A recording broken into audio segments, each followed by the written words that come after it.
ನಮಸ್ಕಾರ. ಹಾ. ಇವತ್ತು ನಾವು ಮಹಾಭಾರತ ಧರ್ಮ, ಯುದ್ಧ ಮತ್ತು ಜ್ಞಾನದ ಮಹಾಕಾವ್ಯ ಅನ್ನೋ ಒಂದು ಆಕರ ಗ್ರಂಥ ಇದೆಯಲ್ಲ, ಅದರ ಕೆಲವು ಆಯ್ದ ಭಾಗಗಳನ್ನ ನೋಡ್ತಾ ಇದೀವಿ. ಮಹಾಭಾರತ ಅಂದ್ರೆ ಗೊತ್ತೇ ಇದೆ, ಅದು ಬರೀ ಒಂದು ಕಥೆ ಅಲ್ಲ. ಖಂಡಿತ ಅಲ್ಲ.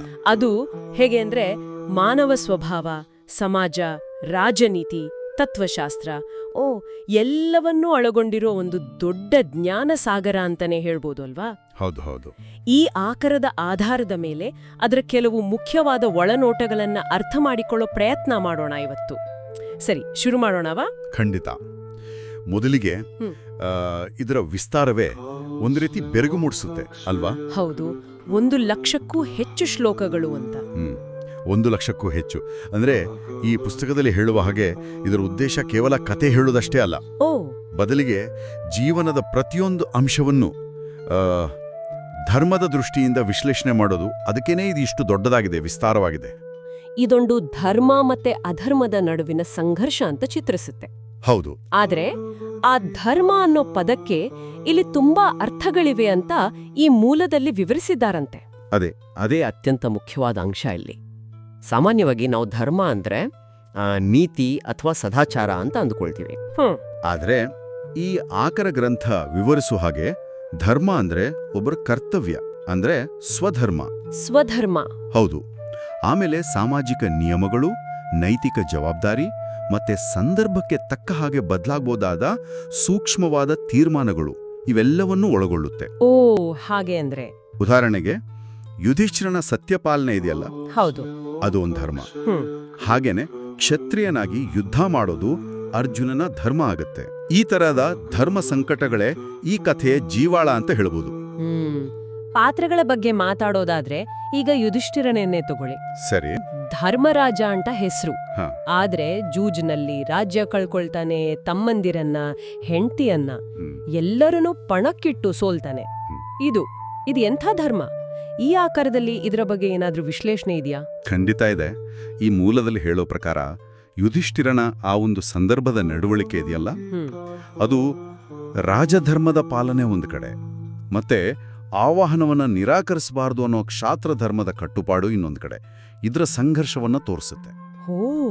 ಜೊತೆಗೆ ಅದು ಆತನ ವೈಯಕ್ತಿಕ ದೌರ್ಬಲ್ಯವನ್ನು ಸೂಚಿಸುತ್ತೆ ಅಂತಾನು ಹೇಳುತ್ತೆ. ಅಂದ್ರೆ ನೋಡಿ, ಮಹಾಭಾರತದ ಪಾತ್ರಗಳು ಪೂರ್ತಿ ಕಪ್ಪು ಅಥವಾ ಪೂರ್ತಿ ಬಿಳುಪು ಹಾಗೆ ಇಲ್ಲ. ಸರಿ. ಎಲ್ಲರಲ್ಲೂ ಒಳ್ಳೆತನ ಇದೆ, ಕೆಟ್ಟತನ ಇದೆ, ದೌರ್ಬಲ್ಯಗಳು ಇವೆ ಅನ್ನೋದನ್ನ ಈ ಆಕಾರ ಸ್ಪಷ್ಟವಾಗಿ ಹೇಳುತ್ತೆ. ಅರ್ಜುನನ ವಿಷಯ ಹೇಳಿ. ಅರ್ಜುನನನ್ನೇ ನೋಡಿ, ಶ್ರೇಷ್ಠ ಬಿಲ್ಗಾರ ಅವನು. ಆದರೆ ಯುದ್ಧ ಶುರುವಾಗುವಾಗ ತನ್ನವರ ವಿರುದ್ಧ ಹೋರಾಡಬೇಕಲ್ಲ ಅಂತ ಭಯಂಕರ ಗೊಂದಲ, ಹಿಂಜರಿಕೆ. ಆ ಗೊಂದಲದ ಸಮಯದಲ್ಲೇ ಭಗವದ್ಗೀತೆ ಬರೋದು ಅಲ್ವಾ? ಅದೇ ಕೃಷ್ಣನ ಉಪದೇಶ. ಈ ಆಕರದಲ್ಲಿ ಗೀತೆಯ ಪ್ರಾಮುಖ್ಯತೆಯನ್ನ ಹೇಗೆ ಒತ್ತಿ ಹೇಳಿದ್ದಾರೆ. ಗೀತೆ ಕೇವಲ ಯುದ್ಧಕ್ಕೆ ಪ್ರೇರಣೆ ಕೊಡುವಂತಹುದಲ್ಲ ಅಂತ ಈ ಆಕರ ಹೇಳುತ್ತೆ. ಹೌದು. ಅದು ಕರ್ಮಯೋಗ, ಜ್ಞಾನಯೋಗ ಮತ್ತೆ ಭಕ್ತಿಯೋಗ, ಇವುಗಳ ಮೂಲಕ ಬದುಕಿನ ಅರ್ಥ ಏನು, ಕರ್ತವ್ಯ ಪಾಲನೆ ಹೇಗೆ ಮಾಡಬೇಕು, ಆಮೇಲೆ ಫಲಿತಾಂಶಗಳ ಬಗ್ಗೆ ಹೇಗೆ ನಿರ್ಲಿಪ್ತರಾಗಿರ್ಬೇಕು ಅನ್ನೋ ಪಾಠ ಹೇಳುತ್ತೆ. ಕೃಷ್ಣ ಇಲ್ಲಿ ಬರೀ ಸಾರಥಿ ಅಲ್ಲ, ಅವನು ಅರ್ಜುನನ ಮತ್ತು ನಮ್ಮೆಲ್ಲರ ಓದುಗರ ತಾತ್ವಿಕ ಗೊಂದಲಗಳನ್ನ ನಿವಾರಿಸುವ ಒಬ್ಬ ಮಾರ್ಗದರ್ಶಕ ಇದ್ದ ಹಾಗೆ.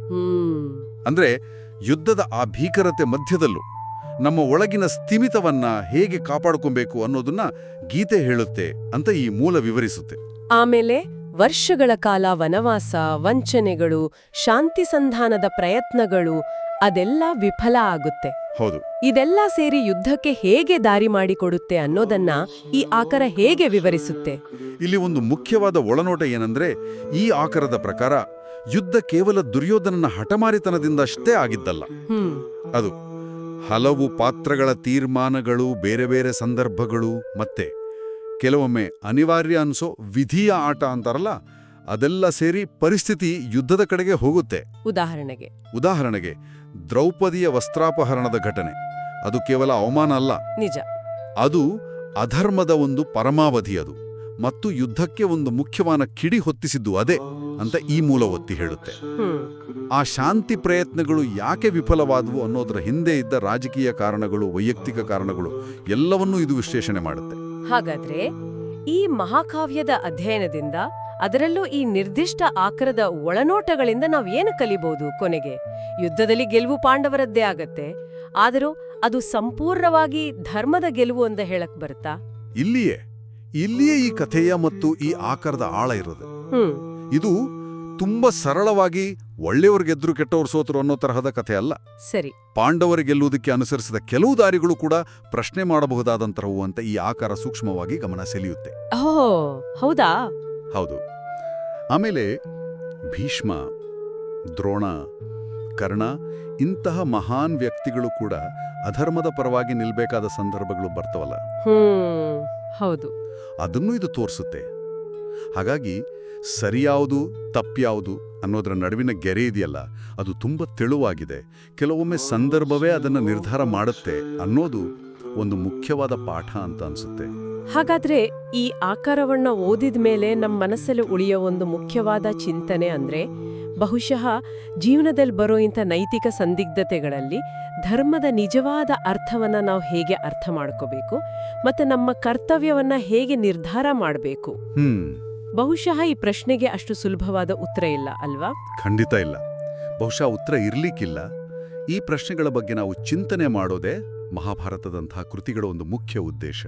ಹೌದು. ಯಾಕರ ಗ್ರಂಥ ಆ ಚಿಂತನೆಗೆ ಬೇಕಾದ ಹಲವು ಆಯಾಮಗಳನ್ನ ನಮಗೆ ಕೊಡುತ್ತೆ ಅನ್ನೋದಂತೂ ನಿಜ.